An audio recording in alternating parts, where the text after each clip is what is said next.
명상가족 여러분 안녕하십니까? 오늘도 어제에 이어서 사랑의 영속성에 대해서 말씀을 드리겠습니다. 제가 이야기하고 있는 사랑은 우리가 소위 관계라 부르는 것과는 상관이 없습니다. 우리의 관계는 임의적입니다. 사랑은 영원히 관련되어 있으나 결코 관계를 일부러 만들지는 않습니다. 사랑은 연관을 맺습니다.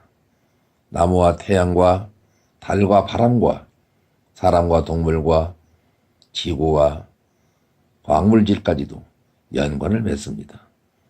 사랑은 24시간 연관을 맺고 있으나 인위적인 관계를 일부러 만들지는 않습니다. 연관을 맺는 것은 강과 같습니다. 그것은 하나의 흐름입니다. 그리고 이어지는 연입니다. 움직인 것입니다. 그것은 다이나믹하고 살아있습니다. 그것은 하나의 춤입니다. 인위적인 관계는 고여있고 진부합니다. 그렇기 때문에 웅덩이는 더 이상 발전하지 않습니다. 그러나 흐르는 강물에는 고기가 살고 새들이 노일고 배를 띄울 수 있습니다. 반륙이 저해된 채로 있는 웅덩이가 아닙니다. 그리고 여기에 존재하는 우리들은 성장이 멈춘 것에는 곧 실정을 느낍니다. 슬픔을 느낍니다. 절망이 우리를 휩싸고 그때 우리는 고뇌에 빠집니다. 왜냐하면 우리는 꿈틀거리고 살고 싶은 본성 때문입니다. 삶은 언제나 강물과 같습니다. 그러나 이제 무엇인가가 우리를 속박하고 있을 때 우리는 고통이 됩니다. 아내, 친구, 남편, 끊임없이 인간은 구속받을 때 화가 납니다. 자신의 자유를 잃기를 원하는 사람은 이 땅에 아무도 없습니다. 인간의 가장 커다란 기쁨은 자유로운 삶입니다. 그리고 어리석은 인간의 마음은 그 자유를 계속 잃어버리고 또 잃어버리는 상황을 끊임없이 만들어낸다는 어리석음입니다. 사람은 소유가 아닙니다. 그리하여 우리는 새와 같은 존재임에도 불구하고 새보다 훨씬 성스러운 인간인데 날지를 못합니다. 그리하여 우리 영혼은 고통으로 괴로워합니다. 그리고 날 수 없다면 언젠가는 날 수 있겠지 않은 희망을 가지고 살고 있습니다. 성장하고 있을 때 존재는 살아 있습니다. 존재는 성장입니다. 만약 우리가 성장기를 멈춘다면 우리의 존재는 죽은 바위처럼 되고 맙니다. 그러나 우리가 계속 움직여 간다면 우리는 끊임없이 피어나는 하얀 연꽃 같은 성스러운 존재일 것입니다. 다음 시간까지 안녕히 계십시오. 명상가족 여러분 안녕하십니까? 오늘의 제목은 사랑과 자유가 되겠습니다. 결코 한순간이라도 우리는 자유를 잊어버리면 안 됩니다. 그리고 다른 사람의 자유를 파괴하지 맙시다. 그것이 저에게는 종교적인 의미가 되겠습니다. 진실로 종교적인 사람은 항상 자유롭습니다. 그리고 그 자유에는 까르마가 따르지 않는 자유가 되겠습니다. 그건 누구에게나 평화롭게 사랑하는 것입니다. 그리고 그는 자신과 접촉하는 사람들을 자유롭도록 도와줍니다. 그는 절대로 아무도 소유하지 않고 그 자신 역시 절대로 누구의 소유가 되지를 않습니다. 그러기 위해서는 끊임없는 깨어있음과 경계가 필요합니다. 우리의 마음은 항상 무엇인가에 달라붙어 있기를 원하고 일단 달라붙게 되면 우리는 자유를 잃어버리기 때문입니다. 이러한 집착 속에서는 사람들이 서서히 죽어갑니다. 그때 아주 이상한 상황이 발생합니다. 우리는 그 자신이 사랑하는 사람을 증오한다는 사실입니다. 자신이 집착하고 있는 사람을 파괴하기 시작합니다. 매우 이상한 일이긴 하지만 알고 보면 그것은 지극히 당연하고 논리적입니다. 사랑하는 사람은 바로 우리의 자유를 파괴하기 때문에 우리는 그를 증오합니다. 구속을 당하기 때문에 증오하는 것입니다.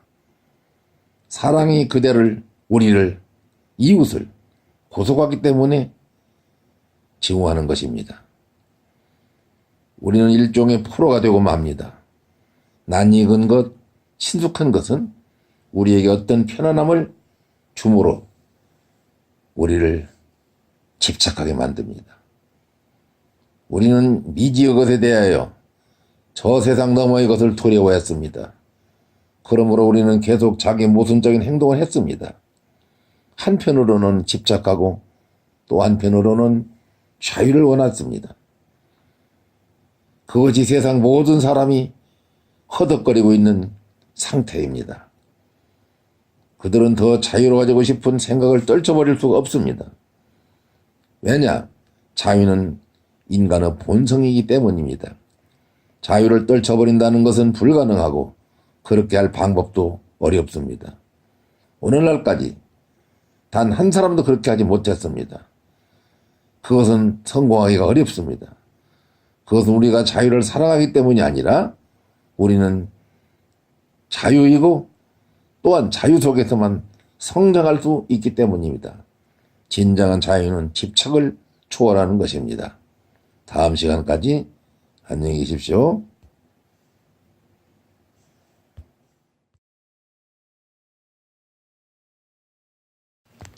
명상가족 여러분 안녕하십니까?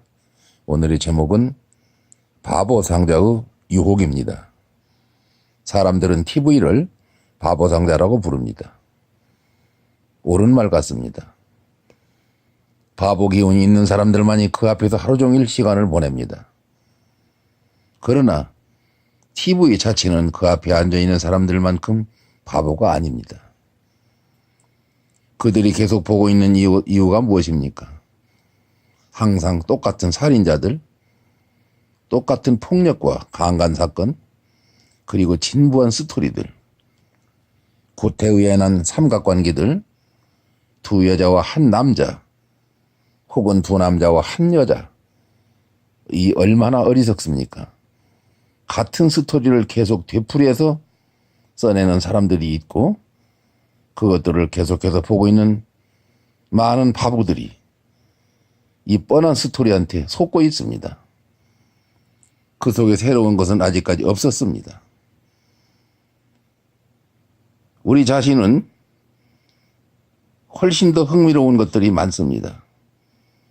우리 마음은 한층 더 광적이고 한층 더 창의적이고 풍부합니다. 우리가 계속해서 단순히 지켜보기만 한다면 우리 내면의 놀라움을 많이 발견할 것입니다. 그 놀라움을 금치 못할 것입니다. 우리는 어떠한 심리학자가 발견한 것보다 더 많은 여러 가지 깊은 심연을 경험할 수가 있습니다. 사람의 마음은 너무나 흥미진진합니다. 우리는 온갖 종류의 폭력을 휘두르고 온갖 살인을 자행합니다. 이것이 마음의 투쟁입니다. 그리고 우리는 마음속으로 죽고 싶을 때도 있고 살고 싶을 때도 있고 싸움을 하기도 하고 복수를 하기도 합니다. 이것이 마음의 장난입니다. 내면에서 이러한 사건이 발생합니다. 그러나 이러한 사념들을 그냥 계속 지켜보고 있으면 됩니다. 우리는 그 어떤 대가도 치벌할 필요가 없습니다. 마음의 장난들입니다. 그때 천천히 그리고 서서히 이 모든 장면이 결코 어느 날 사라지기 시작합니다. 우리가 좀 더 깨어 있을 때 이것들은 사라집니다. 우리가 좀 더 의식적이 될 때 우리는 거기서 풀려납니다. 그리고 어느 날 가장 놀라운 기적 속에서 우리는 일어납니다. 마음이 깨끗이 사라지고 거대한 허공이 나타날 것입니다. 지켜볼 것은 아무것도 없어집니다. 그때 우리는 절대 고독 속에 남겨집니다. 이것을 명상이라고 부릅니다. 그리고 그 고독으로부터 수천 송이의 꽃들이 피어납니다. 그리고 그때 삶은 아름답습니다. 진리의 꽃과 신성의 꽃들이 피어날 것입니다. 이 명상을 가슴속에서 느끼시기를 바라며, 그리고 많은 사람들이 이 경험을 하고 상담을 하고 간증을 합니다. 이 맥이 거의 다 통합니다. 다음 시간까지 안녕히 계십시오.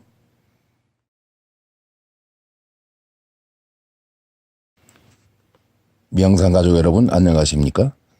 오늘의 제목은 고독의 찬미입니다. 대개 사람들은 혼자 있을 때 행복하지 않습니다. 그들은 매우 허전함을 느낍니다. 무언가가 빠진 것처럼 느낍니다. 그들은 혼자서는 오랫동안 견디지 못합니다. 한 시간을 길게 생각하는 사람들이 많습니다. 그들은 관계 속으로 탈출합니다. 관계는 단지 자신으로부터 벗어나기 위한 것입니다. 그것은 진정한 관계가 아닙니다. 그것은 부정적입니다. 남자는 단지 자신의 외로움을 달래기 위해서 여자와 사랑에 빠지고, 여자들도 자신의 외로움을 달래기 위해서 남자와 사랑에 빠집니다. 긍정적인 관계는 완전히 다릅니다. 우리는 자신으로부터 도망치려고, 탈출하려고 애쓰지 않습니다. 우리는 그때 우리 자신이 되고 싶어 합니다. 순수한 개성의 고유성을 갖고 싶어 합니다. 우리 자신의 고독을 사랑하고, 그리고 그 고독 속에서 홀로 있음을 기뻐하는 것입니다. 그리고 시간이 날 때마다 우리는 그 고독 속으로 들어갑니다. 그리고 고독 속에서 너무나 많은 지복이 생겨나서 그때 그것을 우리는 나누어야 됩니다. 그것은 하나의 짐이 되고 하나의 보따리가 됩니다. 축복의 소낙비를 가득 담은 먹구름이 됩니다. 그것을 쏟아내려야 됩니다. 대지가 비를 필요하지 않는지, 필요한지는 그때그때 상관할 일입니다. 그것을 쏟아내려야 되고 나눠야 됩니다. 오히려 이 축복을 너무 오래 혼자 가지고 있으면 짐이 됩니다. 나누는 것입니다. 명심합시다. 삶에서 가장 큰 짐은 우리가 큰 축복을 받았을 때의 경험입니다.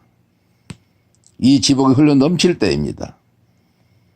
냉장고가 넘치고 마음이 넘치고 의복이 넘치고 토지가 넘치고 돈이 넘칩니다. 나눠야 됩니다.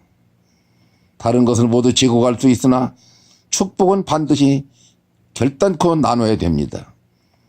이 지복은 가장 커다란 짐이 됩니다. 감미롭지만 은혜롭지만 이것은 산더미 같은 짐입니다. 이 축복을 나눠야 됩니다.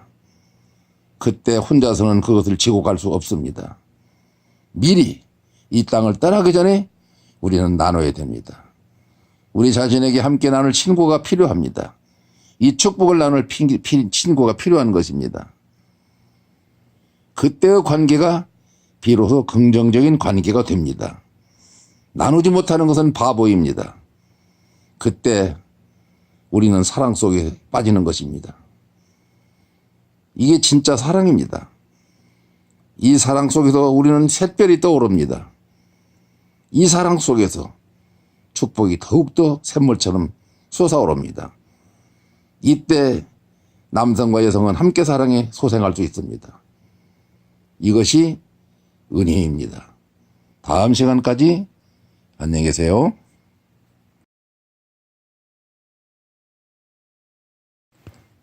명상가족 여러분 안녕하세요.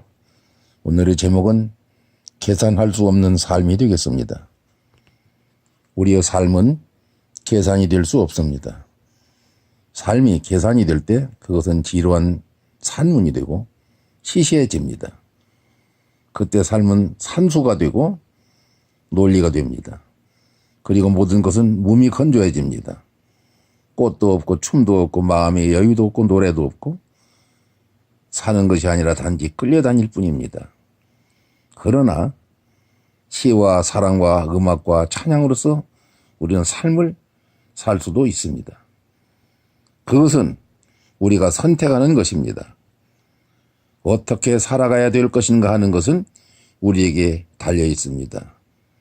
그 두 가지 가능성은 항상 우리 앞에 열려 있습니다. 인간은 자유로운 존재로 탄생합니다. 어떤 틀에 박힌 운명, 정해진 운명에 끌려다니는 것이 아니고 그렇게 태어나는 것도 아닙니다. 만약에 운명이 정해져 있다면 아무런 자유도 없을 것입니다. 운명이 정해져 있다면 인간은 기계가 되고 맙니다. 자동차는 비행기가 될 수 없고 비행기는 컴퓨터가 될 수 없고 컴퓨터는 렌즈가 될 수 없고 오븐이 될 수 없습니다. 그들에게는 제각기 자기의 운명이 정해져 있습니다.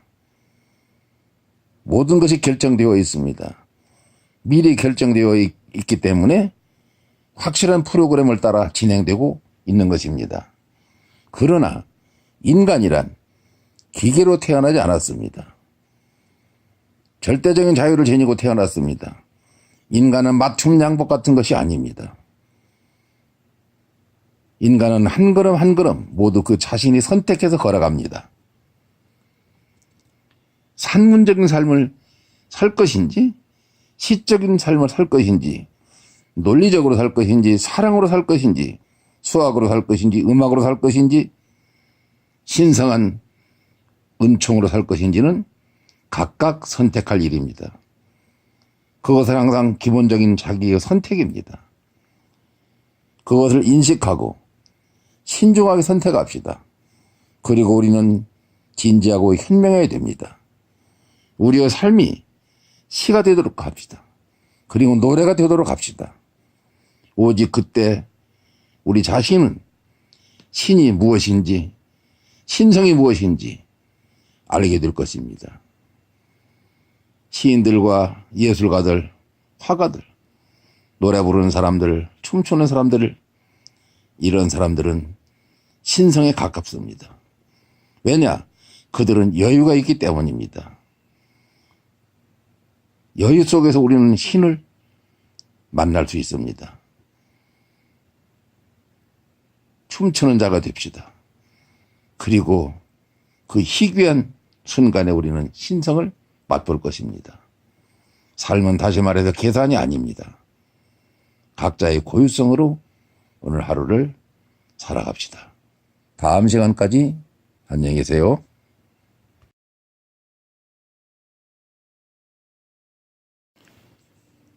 명상가족 여러분 안녕하십니까? 오늘의 제목은 사랑은 시인을 만든다라는 제목이 되겠습니다. 플라톤은 말했습니다. 사랑하는 순간만은 누구나 시인이 된다 그렇게 말했습니다. 사랑은 모든 사람을 실제적으로 위대한 시인을 만듭니다.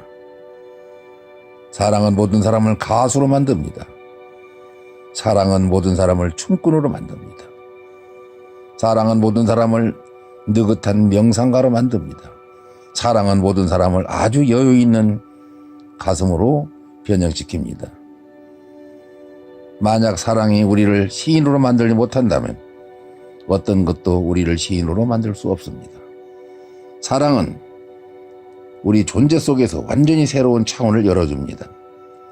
사랑이 없다면 우리는 딱딱한 논리의 세계 속에서 한정적으로 살고 있을 것입니다. 일단 우리의 삶 속에서 사랑이 발생하기 시작하면 논리는 사라지기 시작합니다. 논리를 초월하게 됩니다. 그것이 논리적인 마음이 항상 사람을 광기나 맹목적이라 부르는 이유입니다. 논리는 사랑을 미친 것이나 눈먼 것으로 비난해 왔습니다. 이성적이 아니라는 단순한 이유만으로 논리는 사랑을 항상 비난했습니다. 사랑은 완전히 다른 차원의 세계입니다. 그것은 산순한 논리, 과학과는 전혀 상관이 없습니다. 그것은 측량할 수도 없고 측정할 수도 없고 책에 실려 있지도 않습니다. 아무도 정확하게 사랑이 무엇인지를 규정지어 말할 수도 없습니다. 그 속에서 가장 깊이 들어가는 사람들조차도 자신들의 거의 벙어리가 되는 것을 느낍니다. 왜냐? 이건 사람의 말로 다 표현할 수가 없기 때문입니다. 그러나 경험은 대단합니다. 너무나 황홀하여 갖가지 방법으로 폭발합니다. 춤과 노래와 시, 그림, 온갖 종류의 창조력으로 폭발합니다. 사랑은 항상 창조적입니다. 위대한 노래입니다. 그리고 위대한 메아리와 외침입니다. 이렇게 파괴적이 되어 온 이유는 사람들에게 우리의 사랑, 에너지를 억압하도록 가르쳐 왔기 때문이었습니다. 그렇기 때문에 사랑을 억누르면 파괴적이 됩니다. 사랑을 표현하고 사랑을 창조적으로 만들도록 오늘 하루도 우리 자신의 내면을 걸음주고 물을 마시고 기도를 하며 두 손을 모아서 성숙시킵시다. 다음 시간까지 안녕히 계십시오.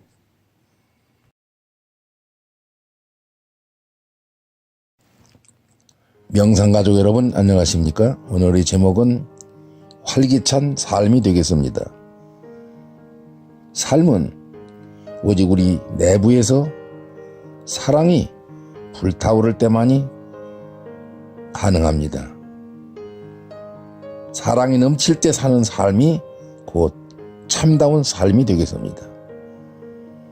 그 사랑의 불꽃이 너무 강렬해서 우리 주변에 빛을 발하기 시작할 때, 다른 사람까지 비춰주기 시작할 때, 사람들이 그것을 느낄 수 있을 때, 우리의 사랑이 너무나 명백하여 사람들이 거의 그것을 만질 수 있을 때, 그리고 확인할 수 있을 때, 비로소 참 삶이 존재한다고 할 수 있겠습니다.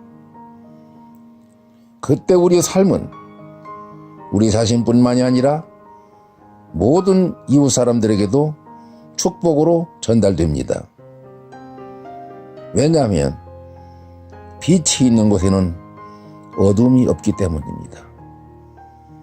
사랑이 전파된 곳에는 죄악이 소멸되기 때문입니다. 사랑이 전파된 데에는 가난이 물러갑니다. 성경 사도행전 2장에 보면은 그들이 핍절한 사람이 없었다고 되어 있습니다. 그들의 사랑은 적극적이었고 절대적이었습니다. 참된 인간은 항상 세상을 그리고 존재를 풍요롭게 만듭니다. 자기 자신만 잘 먹고 잘 사는 것이 아닙니다. 반드시 사랑은 나눔을 근거로 합니다. 그들은 많은 기여를 합니다. 그리고 우리가 뭔가를 이웃에게 기여하지 않는다면 그것은 결코 진정한 지복이라고 말할 수 없습니다. 우리는 이러한 존재에게 무엇인가를 기여하는 것을 통해서 우리는 창조자의 작업에 동참하는 것입니다. 하느님이 하실 일을, 신이 하실 일을 우리가 나누어서 하는 것입니다. 이때 우리는 창조자가 됩니다. 창조자가 된다는 것은 신의 일부가 되는 것입니다. 다른 길은 없습니다. 포도나무와 가지는 동질성입니다. 우리는 하나님의 씨앗들입니다. 하나님의 일부가 된 것입니다. 이 사랑은 영원합니다. 이것이 참 삶이 되겠습니다. 다음 시간까지 안녕히 계십시오.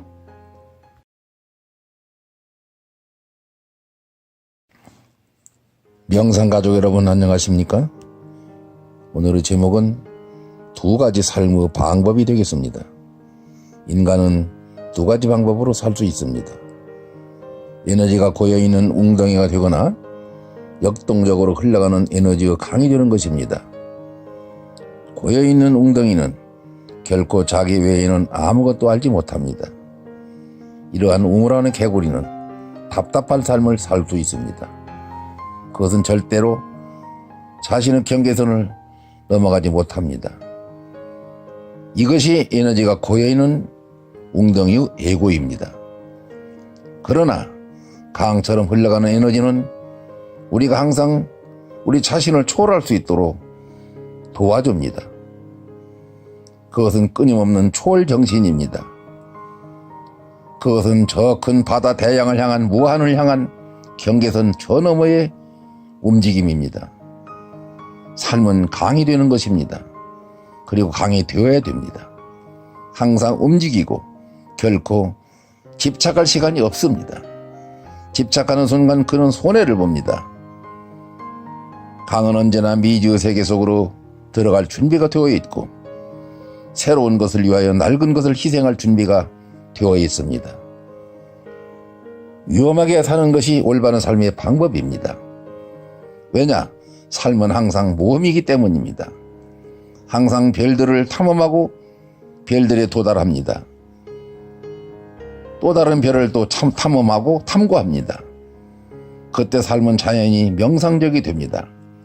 왜냐하면 모든 순간이 너무나 경이롭고 모든 순간이 너무나 새로워서 우리는 다른 것을 생각할 수 없기 때문입니다. 우리는 순간순간 그때그때 대처해 나갑니다. 반복적인 사람은 자신의 삶에 대해 생각할 수 있고 자신의 삶을 계획할 수 있습니다. 왜냐하면 그는 미리 예측할 수가 있기 때문입니다. 누구든지 그가 내일 무엇을 할 것인지 또 다음 날은 무엇을 할 것인지를 알 수 있습니다. 그러나 명상적인 사람은 예측 불가능합니다. 바람이 동에서 서에서 임으로 불듯이 이와 같습니다. 다른 사람뿐만 아니라 그 자신도 앞으로 어떻게 될 것인가를 예측하지 못합니다. 이것이 미지의 세계입니다. 그는 다음 순간 무엇이 일어날지 알지 못합니다. 그러나 그는 두려워하지 않습니다. 그러므로 생각하거나 계획하거나 하는 이런 문제는 없습니다. 그는 열린 삶을 살아갑니다. 삶을 무차별 수용하고 삽니다. 바람이 불면 바람을 맞고 비가 오면 비를 맞습니다. 그는 모든 순간을 환영합니다. 그리고 신선하고 젊습니다. 늙지 않습니다. 그렇게 모든 것을 기꺼이 받아들여 가슴이 있는 사람들이 된 것입니다. 이것을 서서히 깨달아가는 것이 명상입니다. 신과 진리, 열반, 깨달음 무엇이라 그것을 부르든지 관계없습니다. 이것이 삶의 방법이 되겠습니다. 다음 시간까지 안녕히 계십시오.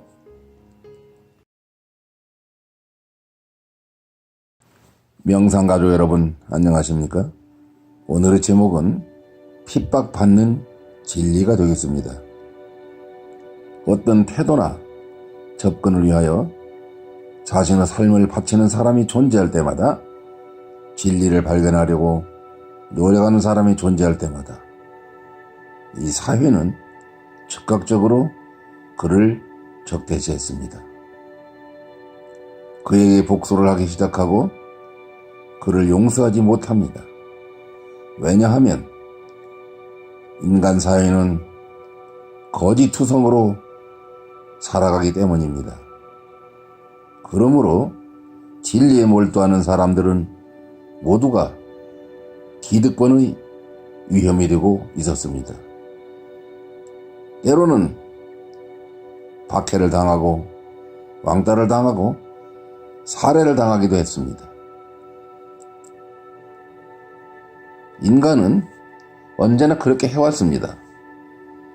태초부터 가인과 아벨 때부터 지금까지 조금도 변하지 않았습니다. 오늘날도 마찬가지입니다. 다른 분야에서는 많은 발전이 일어났습니다.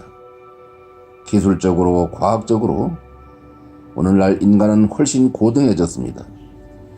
그러나 심리적으로는 여전히 원시적입니다. 그러나 한 가지 알아야 될 것은 진리 때문에 사람들이 진리를 탐구하는 사람을 괴롭히면 괴롭힐수록 진리에 대한 사람들의 사랑이 더 깊어지게 된다는 것입니다. 그때 우리들은 더욱더 구체화되기 시작합니다. 구도자들은 하나의 영혼이 되기 시작하고 중심을 가지기 시작합니다. 고문을 당하고 괴롭힘을 당하면 당할수록 더욱더 진리에 내맡기며 그 속으로 더욱더 뿌리를 내립니다. 예수가 그랬고, 세례 요한이 그랬고, 이사야, 엘리야, 많은 선지자들, 이런 사람들이 그렇게 살아왔습니다. 박해를 할수록 진리의 뿌리는 더욱더 깊숙이 내려지는 것입니다. 그러므로 이러한 정당성은 더욱더 확실해집니다. 왜냐하면 그것이 진리가 아니라면 사람들이 그 진리를 전파하는 사람들을 성가시게 할 이유가 전혀 없기 때문입니다.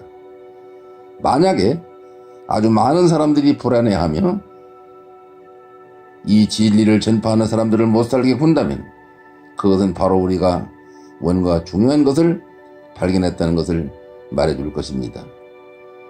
사람들은 진리만을 두려워하지 그 외에는 아무것도 겁내지 않습니다.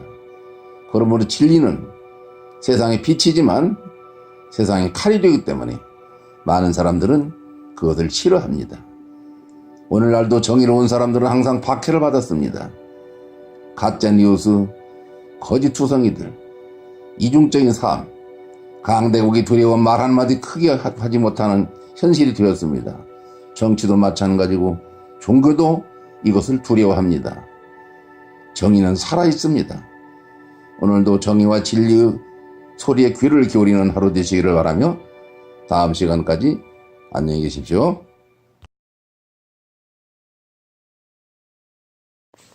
명상가족 여러분 안녕하십니까? 오늘의 제목은 내면의 탐구가 되겠습니다. 인간은 이상한 동물입니다. 인간은 모든 것을 탐험합니다. 에베레스트에도 가고 남극에도 가고 북극에도 가고 달에도 갑니다. 그런데 절대로 그 자신의 내면으로 들어갈 생각을 하지 않는 것입니다.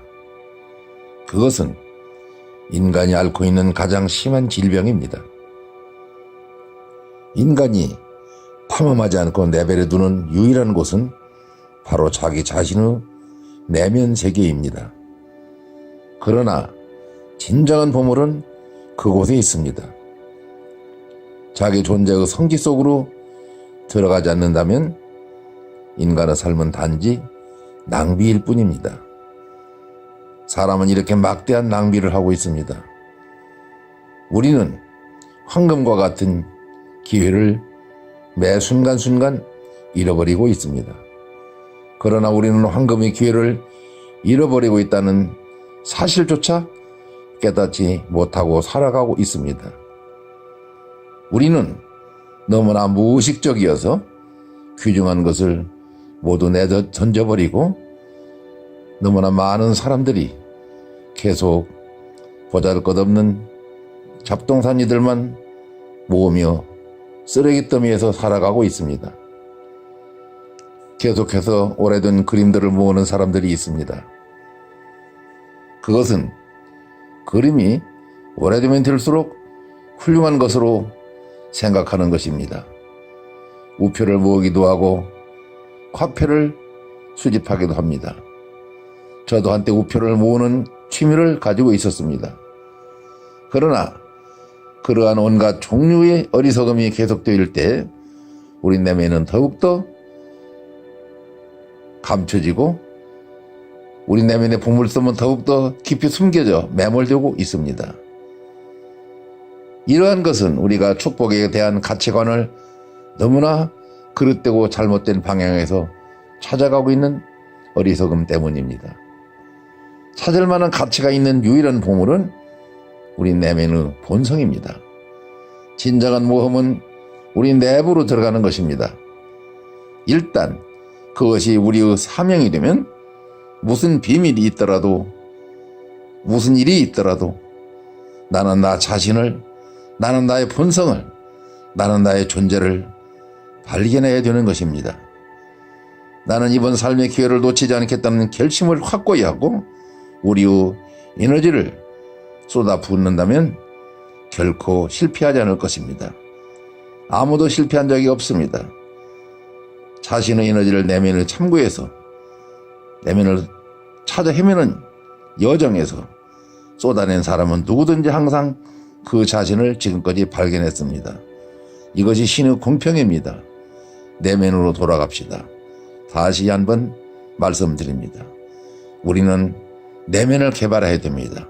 그곳에 많은 보물과 광맥과 평화와 축복의 가치관이 우리를 기다리고 있습니다. 다음 시간까지 안녕히 계십시오.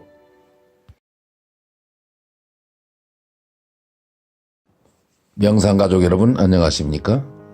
오늘의 제목은 마음의 태양입니다. 마치 외부에 태양이 존재하듯이 우리 인간의 내면에도 태양이 존재합니다. 외부의 태양은 떠올랐다가 지고 떠올랐다 지고 이렇게 수천 년 동안 반복하고 있습니다. 그러나 우리 마음의 태양은 언제나 그곳에 있었습니다. 결코 떠오르지도 않고 또 지지도 않습니다. 그 마음의 태양빛은 영원하기 때문입니다. 이것이 신성의 태양입니다. 내면의 빛과 그 빛의 근원을 알지 못한다면 우리는 어둠 속에서 살게 됩니다. 내면으로 들어가기 위하여 가능한 한 모든 노력을 기울이는 것이 좋습니다. 처음에 그것은 대단히 힘듭니다. 그러나 처음에만 그렇습니다. 그것은 어떤 기술을 배우는 것과 같이, 수영을 배우는 것과 같이 처음에는 어렵습니다. 그러나 일단 우리가 그 요령을 한 번만 터득한다면 너무나 쉬워서 우리가 호흡처럼 가볍게 그 세계로 들어갈 수 있다는 것입니다. 처음에는 왜 그렇게 어려웠을까 하고 놀랍니다. 강에서 떠오를 수만 있다면 그때는 우리는 저절로 수영을 할 수 있는 것입니다. 수영을 배울 때 처음에는 어렵습니다. 우리 몸이 일단 물 위로 떠오른다면 그때부터는 저절로 수영이 됩니다. 내부에서 무엇인가가 일어나는 방법도 바로 그것과 같습니다. 단지 처음에 약간의 노력과 약간의 고투가 필요합니다. 곧 강에서 단단히 그리고 간단히 떠오를 수만 있고 내면으로부터 움직여 갈 수만 있으면 됩니다. 이것이 명상의 시작입니다. 이것이 연금술입니다. 그리고 그것이 우리를 더 깊고 깊은 지복의 영역으로 더 많은 빛으로 그리고 영혼으로 신성의 세계로 하나님의 존재로 우리를 인도할 것입니다. 여기에 큰 축복이 있습니다. 요한계시록에 말하는 밤이나 낮이 없는 그 빛이 바로 이러한 상태를 말하는 것입니다. 빛은 진리입니다. 다음 시간까지 안녕히 계십시오. 명상가족 여러분 안녕하십니까? 오늘의 제목은 개인의 소중함이 되겠습니다. 개인이란 집단에서 전체로 가는 교량 통로와 같습니다.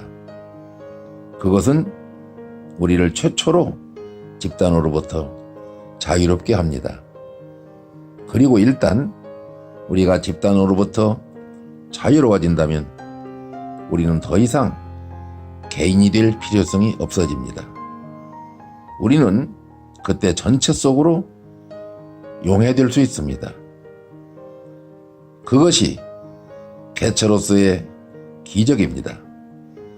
인간은 먼저, 개인은 먼저 우리를 집단으로부터 자유롭게 합니다.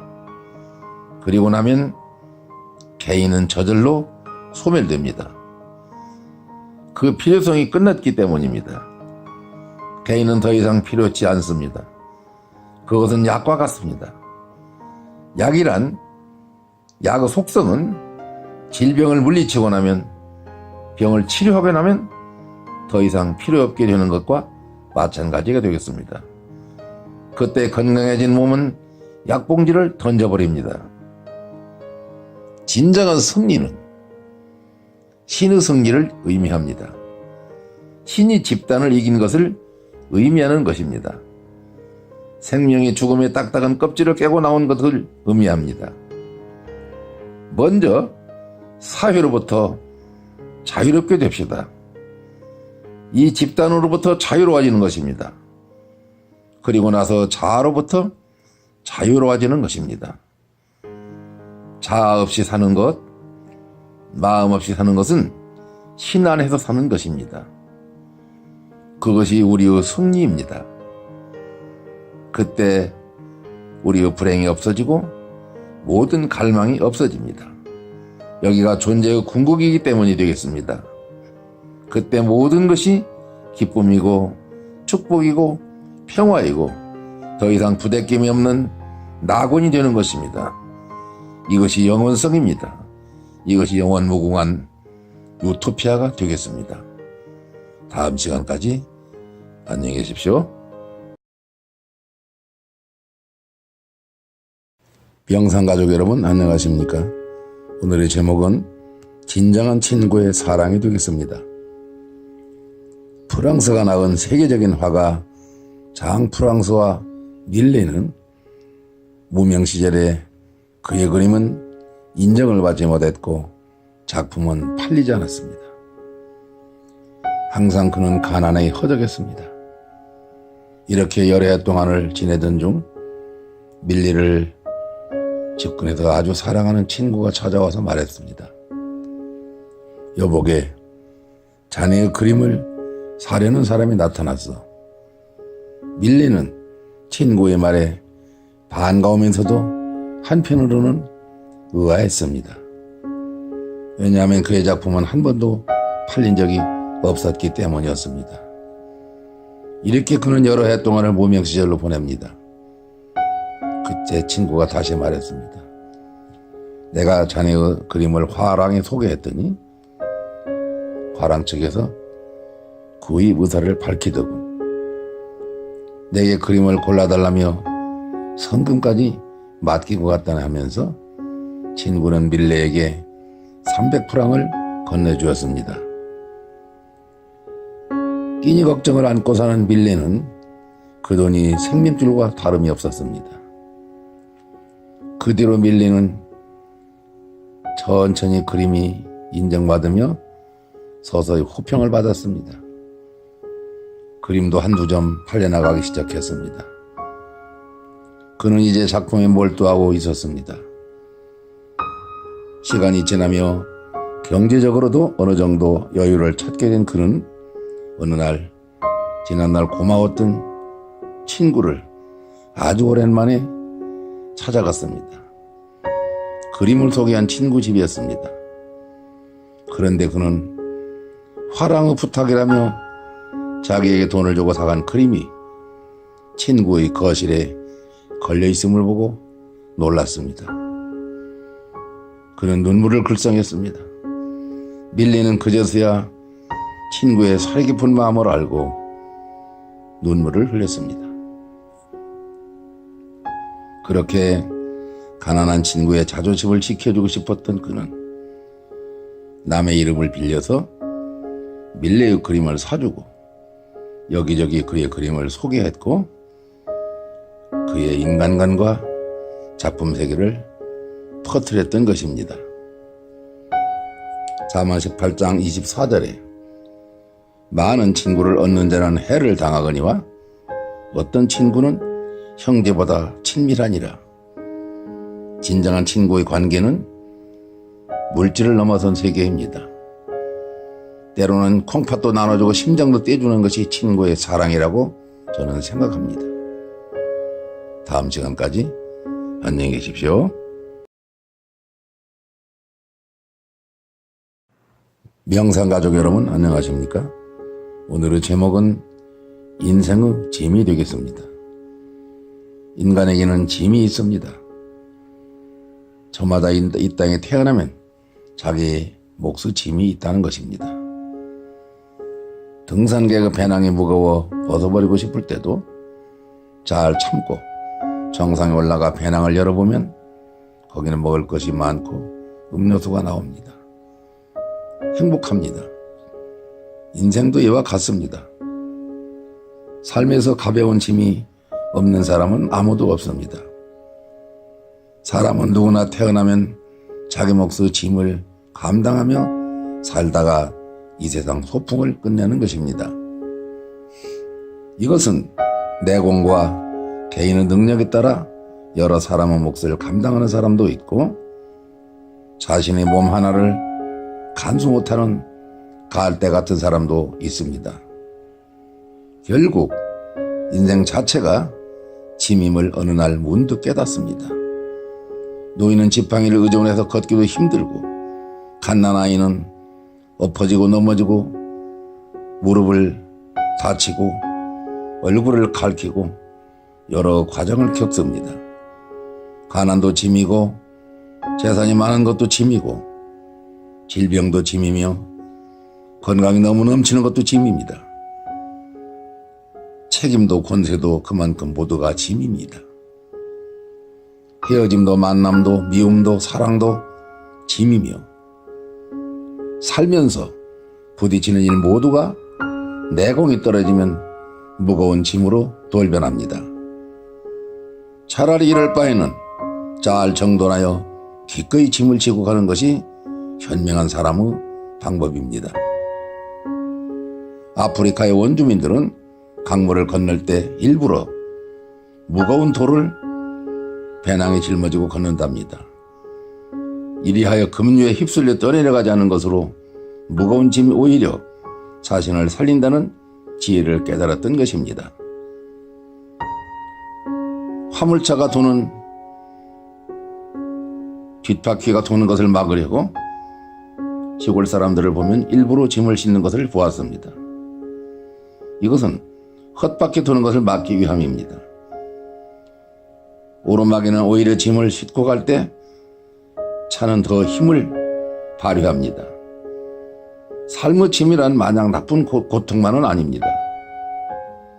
손쉽게 들 수 있는 것과 가볍게 올라맬 수 있는 것, 주머니에 넣을 수 있는 것은 이것은 짐이라고 볼 수가 없습니다.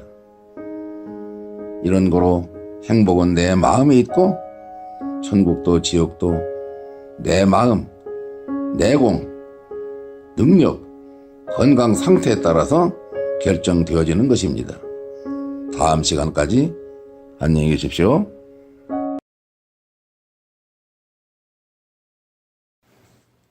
명상가족 여러분 안녕하십니까? 오늘의 제목은 천차유로의 길목이 되겠습니다.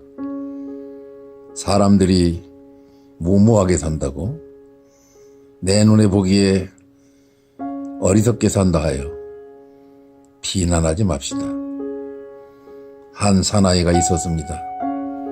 그는 일평생 동안 히말라야 등반에 몸을 바치고 한 사나이는 일평생 재산을 모으는데 생을 바쳤습니다.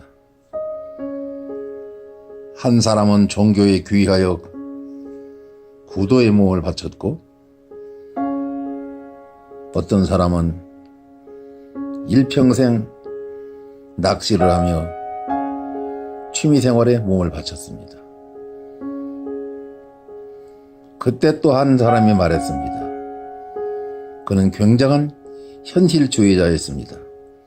그가 다음과 같이 물었습니다. 왜들 꼭 그렇게 살아야 합니까? 하고 물었습니다. 그러자 그중 한 사나이가 말했습니다. 당신은 죽을 것을 뻔히 알면서 왜 서느냐고 물었습니다. 그들을 비난하는 사람들은 잠시 할 말을 잊었습니다. 거린도, 불량아도, 창녀도, 도박꾼도, 농사꾼도, 성자도 모두가 고요합니다. 내가 가는 길만이 살 길이라고, 내가 가는 길만이 최고의 길이라고 독선하는 어리석음은 결국 전쟁을 일으킵니다. 인간의 삶이란 천차요로의 통로가 있습니다. 모두가 자기 좋은 대로 자기 삶을 살아가는 것입니다. 그 이상도 그 이하도 없습니다.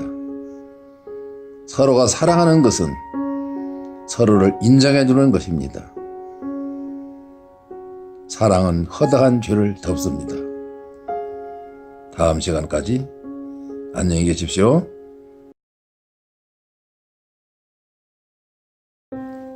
명상가족 여러분 안녕하십니까? 오늘의 제목은 십자가의 기원이 되겠습니다. 바벨론 왕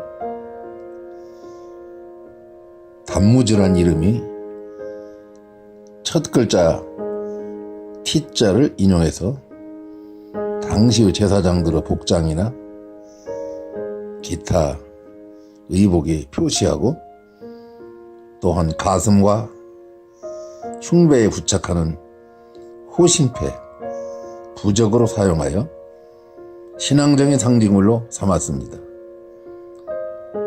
강대국이었던 바벨론 문화가 이집트로 전파되면서 바벨론 종교의 상징물인 십자가의 문양도 애굽 종교에 영향을 끼쳤습니다. 그리하여 고대 신전이나 비석 등 그리고 벽화에 그리고 왕들의 손에 십자가가 쥐어져 있는 것을 많이 볼 수 있었습니다.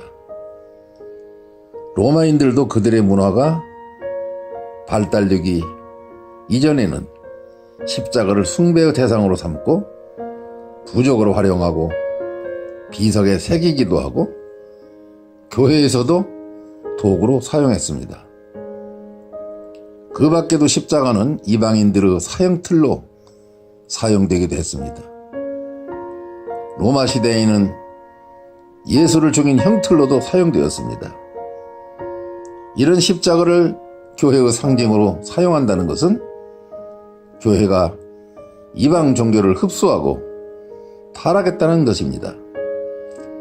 수많은 교회들이 초대교회로부터 십자가를 사용한 것으로 오해하고 있으나 성경 어디에서도 십자가의 모양은 교회에 세웠다는 기록은 전혀 없습니다. 예배당에서 십자가를 사용하는 것은 주후, 그러니까 AD 431년쯤이고 AD 568년에 와서 그때 여기저기 예배당 꼭대기에 십자가를 세우기 시작했습니다. 초대교회는 십자가를 만들어 세우지 않았습니다. 오히려 부끄러움과 고난의 치욕적인 형틀로 저주를 받은 상징으로 이상한 나무라고 사도행전 5장 30절에 기록된 대로 그들은 그렇게 믿었습니다. 초대교회를 지나 기독교를 공인은 콘스탄틴 시대에 접어들면서 AD 313년 십자가를 숭배의 대상처럼 숭배하기 시작했습니다. 이때 십자가의 사랑, 십자가의 사건, 십자가의 역사는 자리 잡게 되었던 것입니다. 신학사전 419쪽에 이러한 사실은 자세히 기록되어 있습니다. 초대교회 사람들은 십자가라는 말만 들어도 몸서리가 쳐지는 도구였으므로 십자가를 심미적으로 미화시킬 위험은 전혀 없었습니다. 오늘날의 십자가를 한 번 더 생각하는 하루가 되시길 바랍니다. 다음 시간까지 안녕히 계십시오.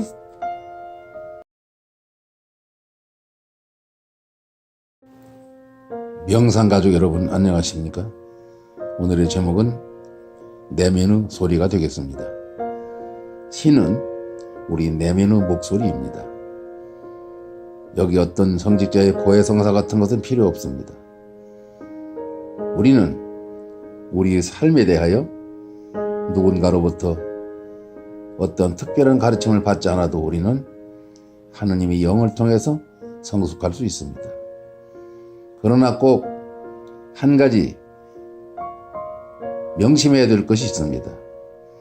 그것은 나지막히 속삭이는 신의 음성을 듣기 위해서 우리는 자기 자신의 내면으로 들어가는 것을 잊지 말아야 됩니다.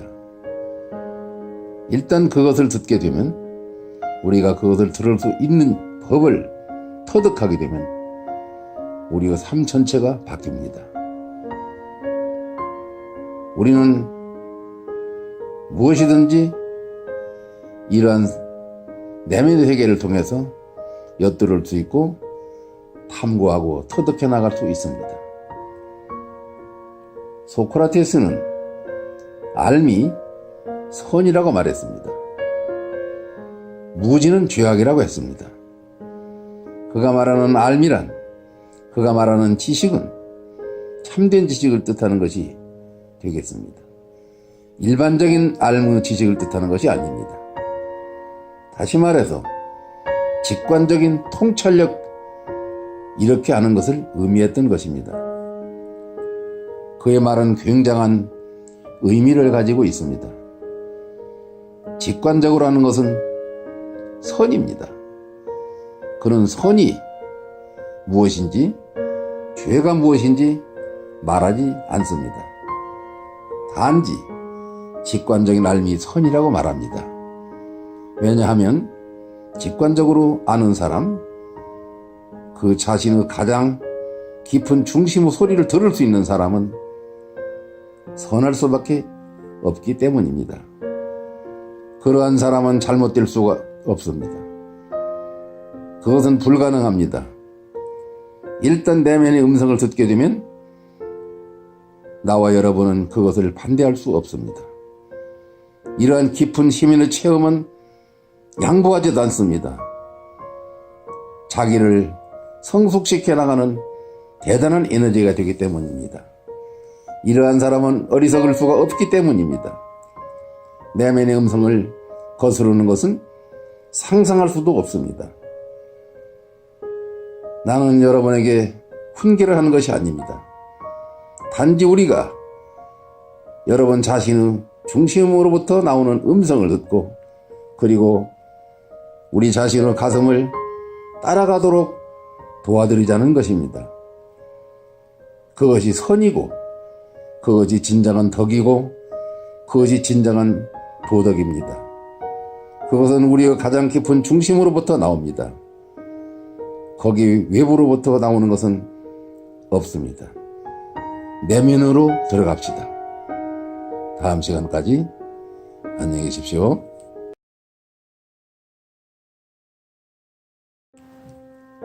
명상가족 여러분 안녕하십니까?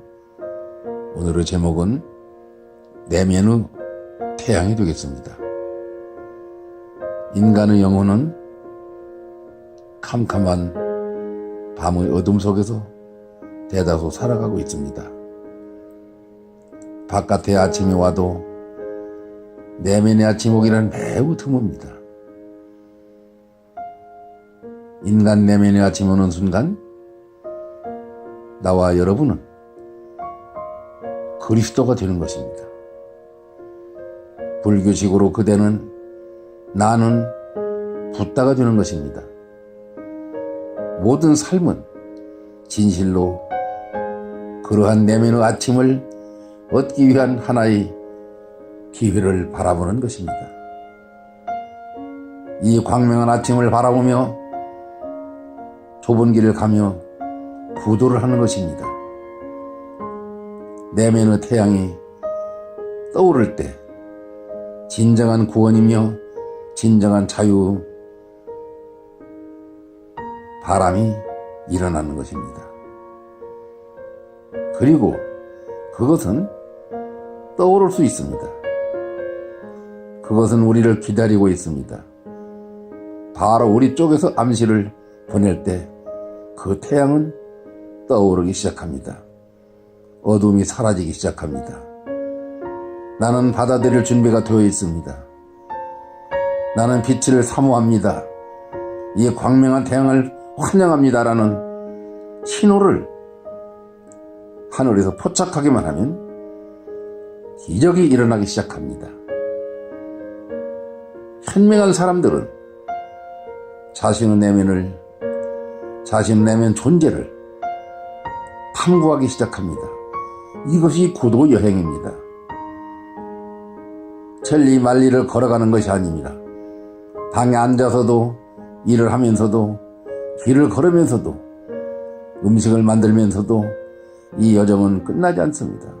존재의 근원을 바라보는 그날까지 이 빛을 탐구하는 이 구도는 계속되어야 될 것입니다.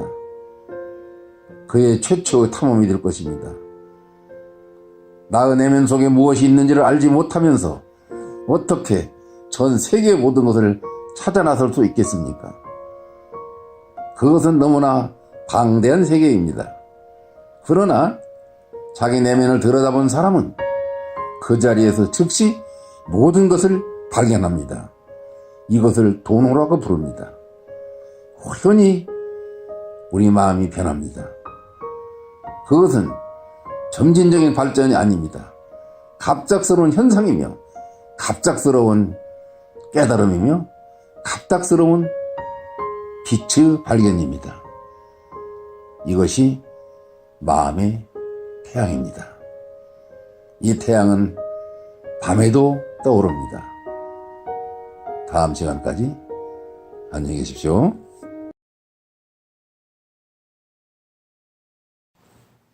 명상가족 여러분, 안녕하십니까? 오늘의 제목은 열린 마음이 되겠습니다. 우리가 열리는 순간 즉시 만남이 일어납니다.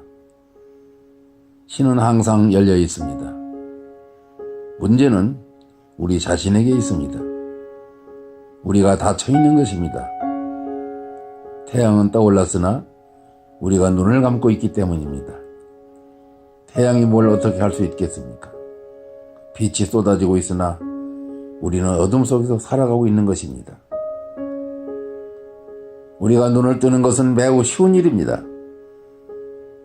우리가 눈을 뜨는 순간 모든 어두움은 사라집니다. 내면의 세계도 이와 마찬가지입니다. 신은 항상 현존하고 열려있고 우리를 기다리고 있습니다. 우리는 이 신을 발견하면 됩니다. 우리를 사랑으로 기쁨으로 가득 채워줄 준비가 되어 있는 분은 신입니다. 우리를 축복할 준비가 되어 있습니다. 그러나 우리는 닫혀 있고 받아들일 준비를 하지 못하고 살아가고 있습니다. 우리는 문도 없고 창도 없는 폐쇄된 독방 같은 데서 하루하루 살아가고 있습니다. 그것이 더 안전하고 안심할 수 있다고 생각하기 때문입니다. 옹졸함입니다. 그러나 그것은 안전도 아니고 안전책도 되지 못합니다. 그것은 결국 죽음으로 들어갑니다. 무덤 속에 살고 있는 것입니다. 그것이 나사로가 무덤에서 돌아온 이야기의 의미입니다. 요한복음 5장 24절에 무덤 속에 있는 자들이 하나님 아들의 음성을 듣는다는 비유가 바로 이런 사실입니다. 나사로는 죽었고 예수는 그를 살렸습니다. 부활시키는 것, 그것이 모든 시대의 스승들의 선지자들의 역할입니다. 일단 우리 마음이 열리면 그 열리는 기쁨은 어두운 독방 속에서는 경험하지 못했던 빛을 바라보는 것입니다. 이 독방 속에서는 불행과는 비교할 수도 없습니다. 이제 하늘 전체가 우리 것이 되며 모든 별들과 태양과 모든 삼라만상의 신비가 우리 자신의 것이 됩니다. 이때 우리가 비로소 주인이 되는 것입니다.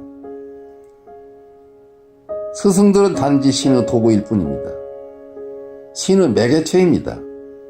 신은 우리에게 직접적으로 말할 수 없습니다. 누군가를 통해서 말했습니다. 일단 우리가 스승을 부르는 소리를 듣고 그를 신뢰하며 우리의 창문을 연다면 스승들의 역할은 이때 끝나는 것입니다. 믿음은 들음에서 난다 했습니다. 그때 우리는 창문 밖으로 날아갈 것입니다. 자유의 새가 됩니다. 조나단 리빙스턴이 되는 것입니다. 그때 우리는 더 이상 어두운 독방에 남아있을 필요가 없습니다. 이것이 대자유입니다. 다음 시간까지 안녕히 계십시오.